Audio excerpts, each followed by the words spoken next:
actually not the whole class. This is as much that will fit on a laptop screen. But John, I wanted to introduce you briefly, former editor at large for Bloomberg News, and you teach at Yale still, right? UT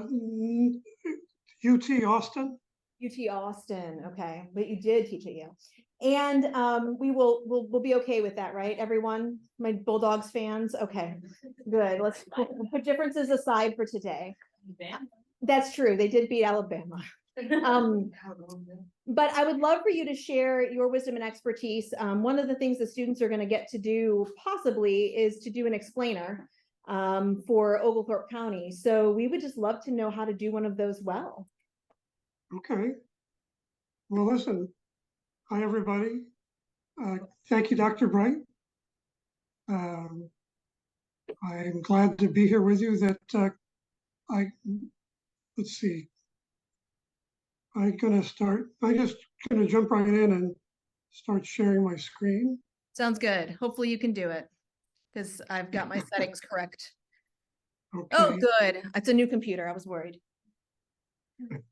So I'm an editor at Bloomberg News. I'm now a contractor there, but work on a team that does explainer pages known as quick takes. So I've been thinking a lot about explanatory journalism and sort of come to the conclusion that it's really something that's presented as its own thing. But let me switch to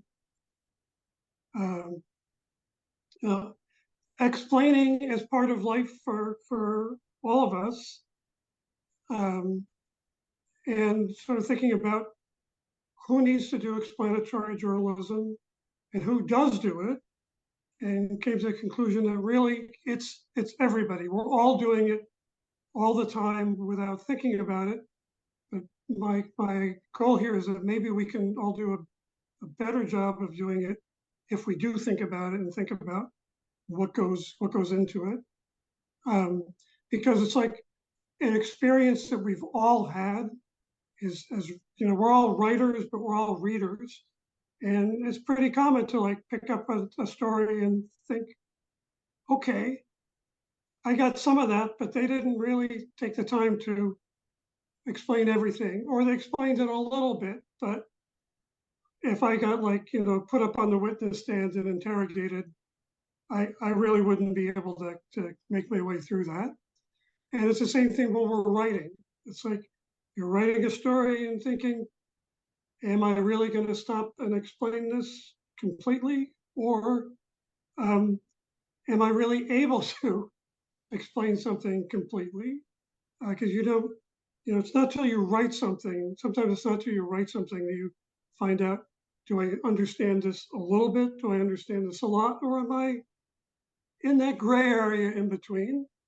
So if you haven't had this experience, you can look forward to having that. So I'm going to run through a couple of things.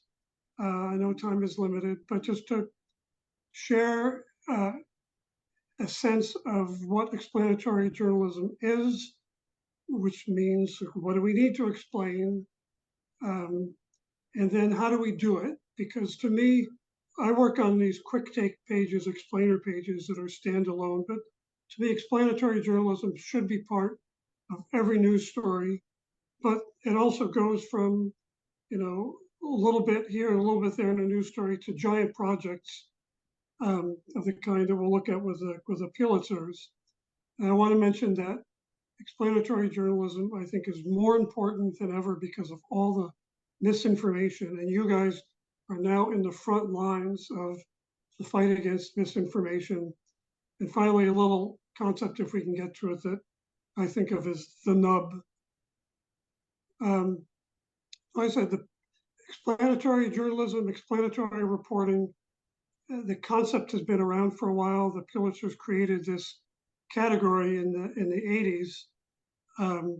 And so there's a lot of different definitions, but here's what the Pulitzer says: reporting that illuminates a significant and complex subject, demonstrating mastery of it, writing it clearly, using a lot of different tools. So that's like one thing to keep in mind.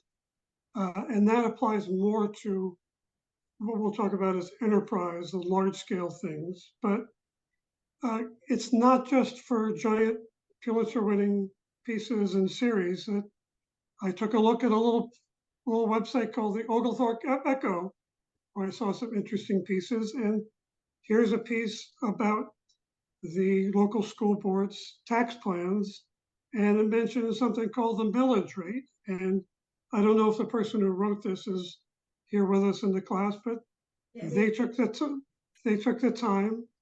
Yes, thank you. Took the time to explain what the millage rate was, and the tax digest is something else you had to mention, and you took the time to explain what the tax digest is. So it's like it's really part of everything we do on every scale, every level. So to me, explanatory journalism is helping readers understand the news. And we can do that with context, background, defining the terms we use, and making, if we refer to things, making references clear.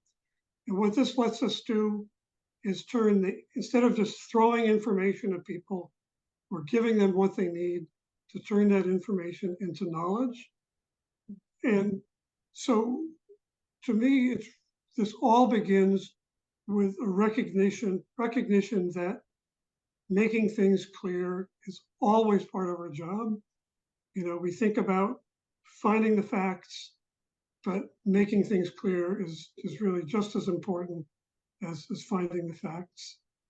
But just because it's explanatory doesn't mean it has to be dull. That I don't know how many of you watched Last Week Tonight, but here is John Oliver talking about sewage districts, special taxing districts. You cannot imagine a more sort of like dull but important topic. And if you go and you look at this, it's pretty funny.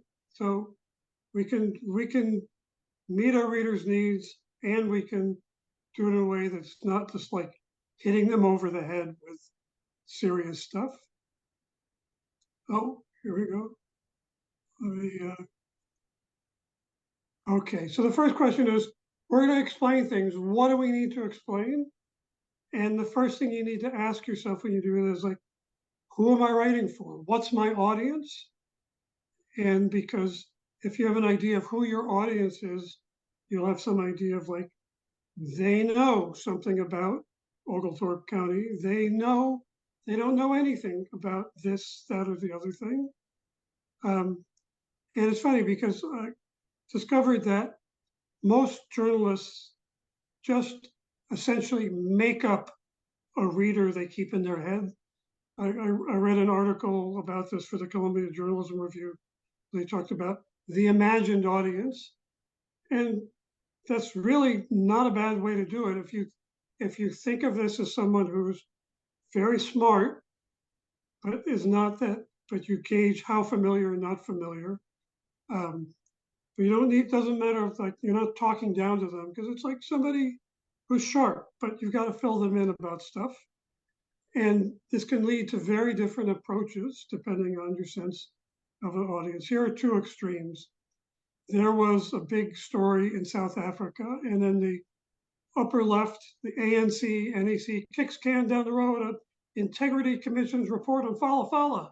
It's like, what? But if you're in South Africa and you've been following the news, that all makes perfect sense. What we see here with the Reuters story, Reuters were it's an international news agency. It's writing for an international audience. It says, okay, we have to step back and say, this is a scandal about the president. And we have to let people know, we're going to explain this for you because we're going to assume that you don't know about it. So gauging your audience is important. Then there's a question of like, I'm going to write about stuff. Maybe I've made a rough draft. What pitfalls can I look for? What are the red flags? It's like, is there jargon? Is there like some basic background that if you're writing this fast or you're telling the person sitting next to you about it, you wouldn't tell them, but you think if I'm telling my cousin about it, if I'm telling a roommate about it who's not as familiar, and then are there key people that I've just assumed everybody knows, or points of view that I assume everybody knows? These are like things with, like, if you take a printout and well, we'll do this in a second, but this slide is like, everybody's got this ideal of like, we're gonna run, we're gonna get the facts, we're gonna like call it into rewrite, get the facts out of our head to the reader, and then let's go to the bar and our job is done. But that's not the case. Even with a standard news story, we do have to figure out what do we need to explain and how do we do it within a news story. And within a news story means we've got limited time, we've got limited space. So here is a story that ran recently. This is a Bloomberg story about something the SEC did. And I just marked this up for using that list of like, what's jargon, what's background that might be missing, what's a reference that we have to do. Just like, okay, passive returns. Maybe the Bloomberg terminal audience knows what a passive return is, but I don't. And probably if you're writing, your audience wouldn't. So it's one approach is to like, you can write the story and then you can go through and flag, what do I need to explain? The other way to do it is to like try and make up a list ahead of time and go through and make sure you deal with them as you're drafting it. So then it becomes a question of like, I'm writing a standard news story. It's not an explainer, it's a news story. How do I work these explanations in? And they can be different sizes for depending on where in the story you do it and what you're trying to convey. So here's an example. This is a New York Times story about how the war in Ukraine and Russia's blockade of the Black Sea was affecting the global food supply. So here's an example of the lead of the story begins by mentioning the Bosporus, and it mentions that it's a narrow strait, but I've added in what's in highlight here. You can explain, not everybody's going to know what the Bosporus is, but this is something that's simple enough. You can just take a parenthetical phrase. It's between the Black Sea and the Mediterranean. So then you get to something that's more complicated, so that, you know, winter is setting in, Russia's attacking, the food crisis is worsening. Well, what's the context to that? This is not the lead of the story. It's a little bit further in. So I'm going to take a little bit longer and I can add a sentence in. It's important to know that the crisis is worsening. There is a crisis already because you have the context is that you already had food shortages. And then the story mentions that Moscow is restricting its fertilizer exports. Well, it helps to understand that, to know that it's the biggest source of fertilizer for the world. So here is something, it's not the lead, it's not the bottom of the story, but you can still work in things pretty quickly just with a sentence here or a sentence there. And then lower in the story, you can say, instead of dropping little tidbits here and there, let me stop and take a couple of paragraphs to give the background here about when we said that there was problems with food supply before the war. Here's what that was about. You know, we had droughts, we had problems with the Mississippi, we had problems with the US dollar, making it harder for some poor countries to buy food. So it's like, you know, top is a phrase, middle is a sentence, bottom you can get into a big chunk of explanation. So, but there's a limit to what you can do within a standard news story.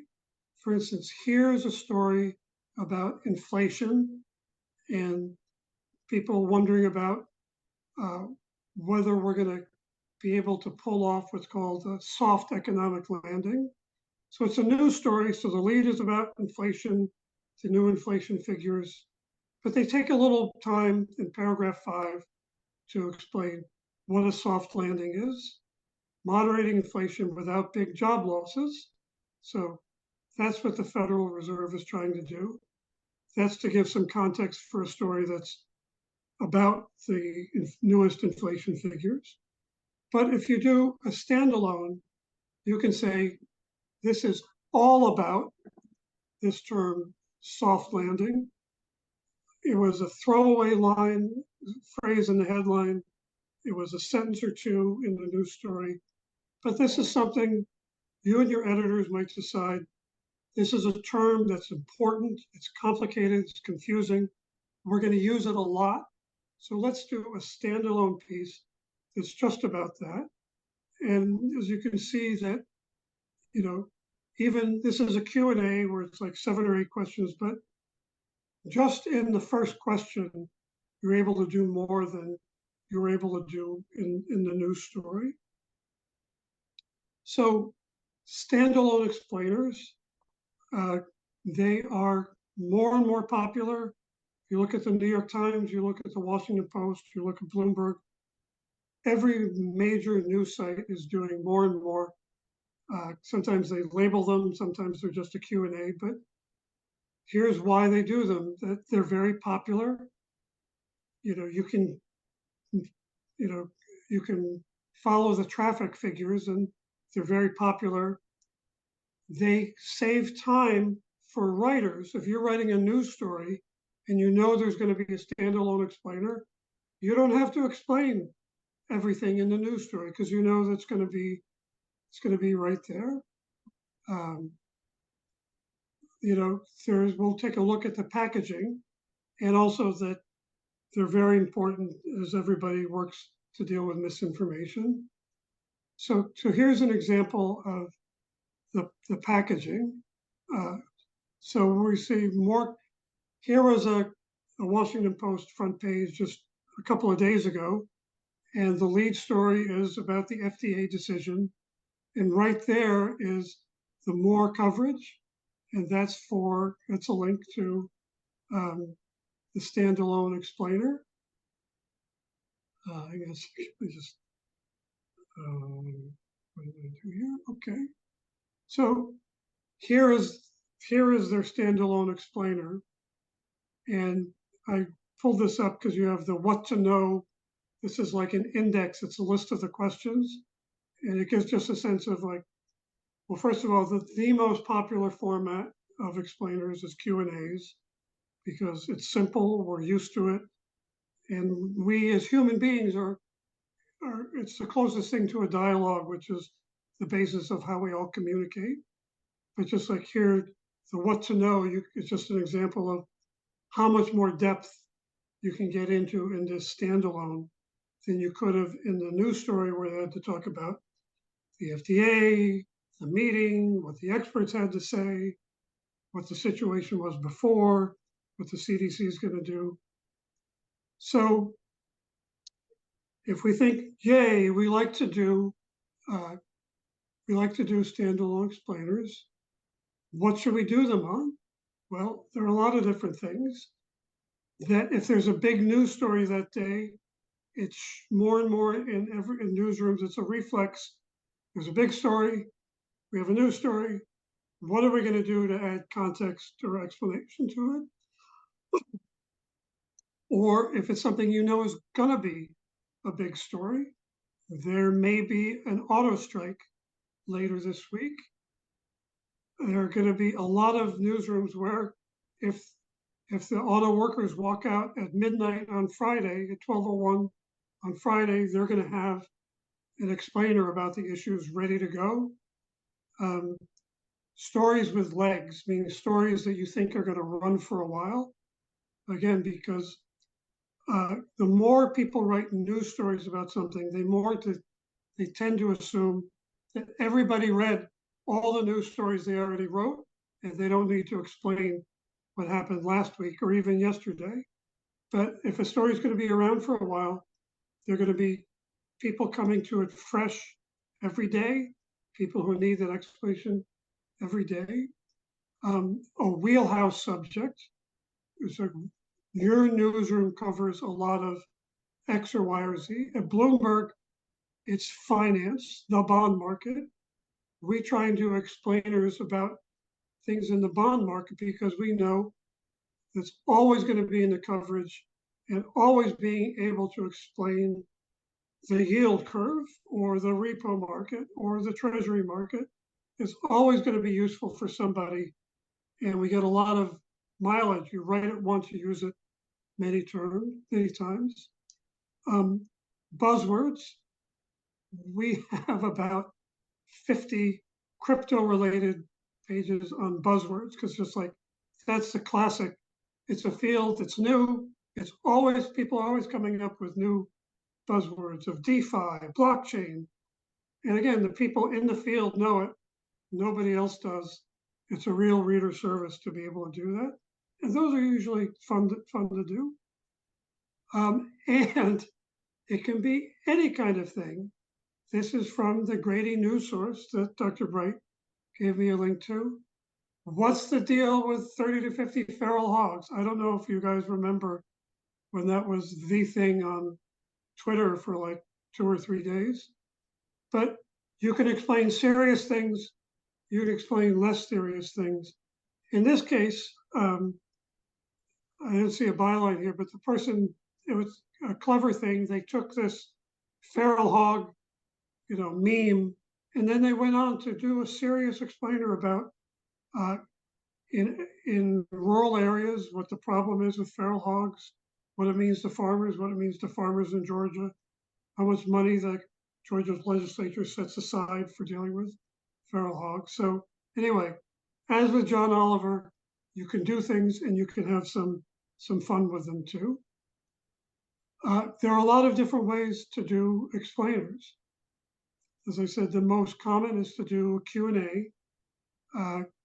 We do things sometimes we call a scorecard, like if there are 5 different candidates, it's like here they are one by one, here's the background, or if we have something about here are 5 different styles of quantitative investment, that's a very Bloomberg kind of thing, where it's just sort of like, here's a title, here's a short explanation.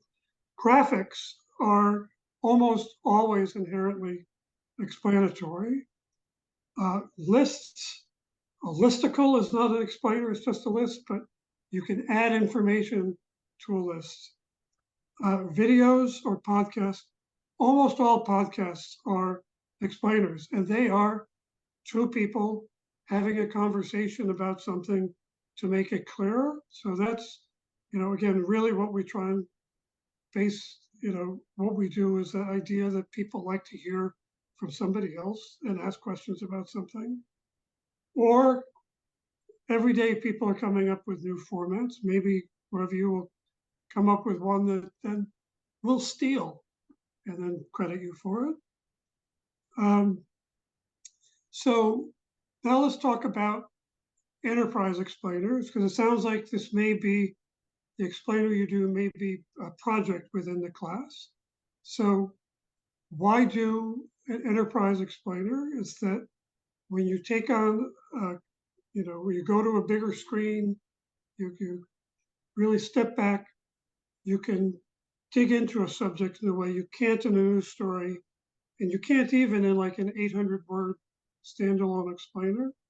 And it's great for your readers, and it's great for you as journalists to have the experience of really digging in. It's like the difference between writing a 2-page paper your freshman year and writing a 50-page paper in some subject your senior year. You know a lot more of how to do it after you do it.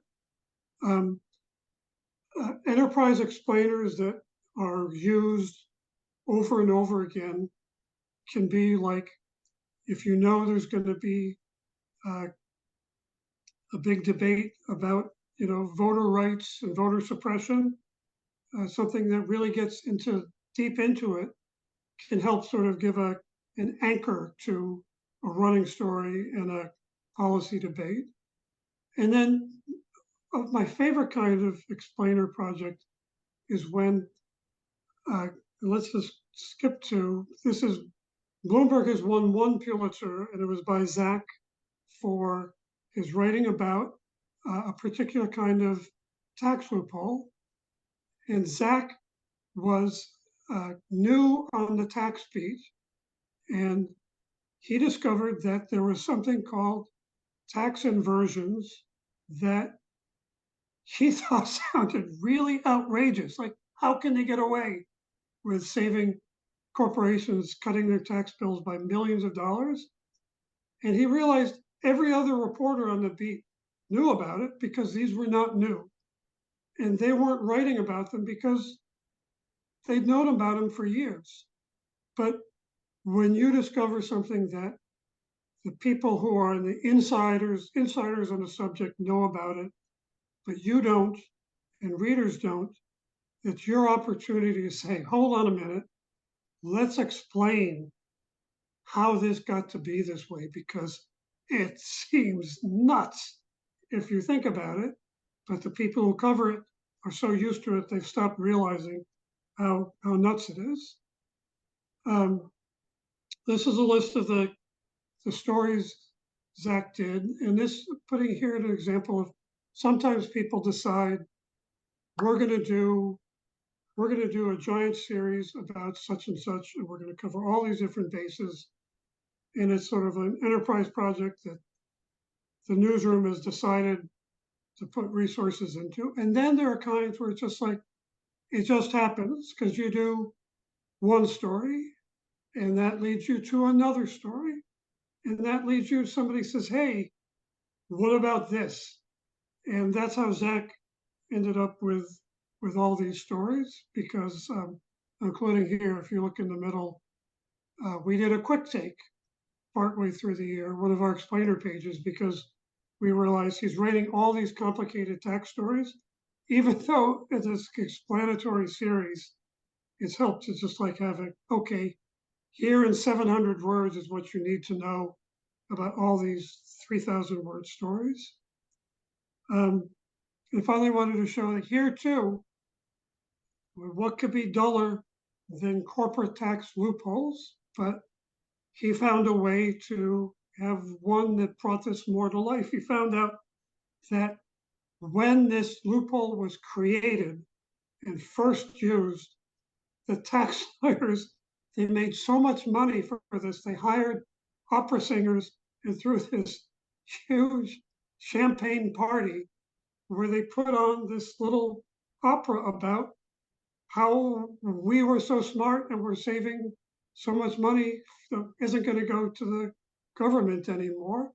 But again, it's something, it was both a funny story, but it was also useful because it's showing the frame of mind of the corporate, how the corporations and the legal profession are approaching something that to the readers just feel like we should all be paying our fair share. And here it's like, we'll never pay taxes. No, never, no, never. So this information, everybody's trying to, the whole profession is trying to come up with ways to deal with just this shit show we're all, surrounded by every day. I personally feel explainers should become a part of everybody's strategy for this because readers like them. They put the information out in a very straightforward way. You do them a lot, you can develop trust with your readers, and they're easier to steer people to because you can link to them, you can put a box, all sorts of different ways, rather than just saying to people, go online and search and you'll find something. We can put it right there for you. So it's helpful. And finally, this concept, just to keep in mind when you're writing all sorts of news stories, but in particular when you're dealing with the explanatory side, it's like, I find that there's always one part of every story where it's like, I know I should really explain this, but it's really hard to explain. and it's really hard to understand. This is the thing I've had the most trouble getting my head around. And when you find yourself thinking that about any part of a story, it's like, that should be a red flag, light going off. That's the part I need to spend the time to understand it well enough so I can explain it. And I really need to explain it because, it's very easy. I don't know if you've ever heard the technical term hand waving, that when somebody, you see this in science journalism a lot, they get to something really complicated and it's like, and then the fusion reactor produces energy. We just sort of like skip over it, and it's a great discipline. If you do this regularly, you'll find you understand your subject matter better because you had to force yourself to go. And, when I started working at Bloomberg, I kept feeling like somebody is going to find out that I don't know, I don't understand why bond prices and bond yields move in opposite directions. And they're going to escort me from the building because just like everybody has to know that to work for Bloomberg. So, but if you explain something, you need to understand it. And that understanding is going to help you in your coverage so it's a useful thing to do. So I think I've left us now 3 minutes for questions. So Well, John, I just want to say thank you so much. I have 2.5 pages of notes. And I think the idea of being humble enough to say, I don't understand this, but it means my audience probably doesn't either. And so I need to take some time to take a deep dive and explain it to them. And just the accessibility of you saying, hey, this could be a Q&A, this could be a graphic, this could be a podcast. We don't have to, make a 3,000 word article about something. I think is really encouraging. Any questions or thoughts from you all? Okay, Kathy? If you're working with like we are with a local paper and you're trying to do some sort of explainer, like what's the balance of like local voices versus like outside experts that might work best? Because like I don't know, like would you want to bring in like people from like who are experts from like outside the county, but like would people, I don't know, not respond to that? Like I mean, I think you're right that local voices are important for local audience. And also because you want to make sure you get the local point of view because there's some subjects, let's take the feral hog, example that there are going to be people outside the county might be better to go to talk about what does this add up to as a national problem? Is there sort of like some migratory issue? How does this stand as an example of invasive species? But you're going to want to make sure that there's not some local angle that you're not missing. And if you can find someone who's local who can explain it well, then your readers are going to probably be more inclined to listen to them, to trust them. They're going to have a better sense of what background your readers have or not. But it's your instinct is right that you want to have those in there. I think your instinct is also right that you want to do as much research as you can from wherever you need to go to get the information. Is that helpful? So do it all. Both and. Other questions? Comments, thoughts?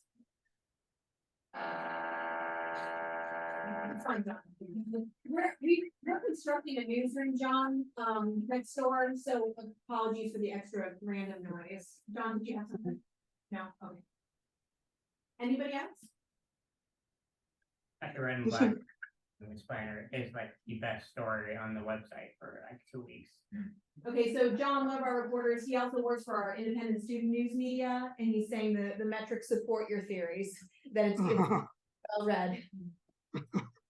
Yeah. I mean, the New York Times now, if you take a look at any of their stories, like on Ukraine, there's a little bar across the top of the story with links, and a lot of those are explainers, and those are automatically put there. And they do it because it drives traffic. People, they read the story, but they can see, I can go here and get the background on this. And it, then people go from there to another news story. So there's a business reason for doing this as well as, a journalistic content reason. Absolutely. So John, So, thank you so much for joining us. I really, really appreciate your time. And I feel like I'll share with you all the ideas that I wrote down, but I feel like because of what he shared with us today, I've got some specific ways that you might be able to go, like doing an explainer on sludge, which is agricultural waste that we deal with. yeah. Never really explained what sludge is. So yeah, my question there is like, how do I know, like if I'm entering a market where I'm not from, how do I know what like is common knowledge versus what needs to be explained? It's a reporting question. You have to ask a lot of people. It's to some extent, it's an empathetic question. You have to sort of project yourself into, but it's really trial and error. Ask your editor, flag something if he needs it. Ask readers, ask your sources. I mean, a lot of journalists write for their sources, and so they'll explain things they think their sources don't know, but they won't explain things they think their sources do know. And their sources are usually like way more informed than most of the readers. So ask a lot of people, but be aware of who it is you're asking. But there's no simple way to answer that because there's no like market research that brings back a magic answer. But to the extent you can, err on the side of explaining more rather than explaining less. But again, that depends on time, that depends on space. If you're going to write about something a lot, carve out a little section. Because once you've written a 2-paragraph thing, you can use that, plagiarize yourself freely. You can use that over and over again. Wonderful. So, okay, as you guys work on explainer projects or come up with them, if anybody talk to Dr. Bright, I'd be happy to talk through some of the proposals or, outlining or whatever. So Wonderful. We probably will take you up on that offer because that's super generous and fabulous to be able to get, your eyes and some critique on it. Thank you so much for joining us today and opening our eyes to explainers, John. I appreciate it. okay, well, I'm here to get the feedback from you to learn what students need to have explained or don't need to have explained. So please go through Dr. Bright and let me know. So Perfect. Thank you, okay. John. Okay, have a good day. Yeah. Oh, yeah.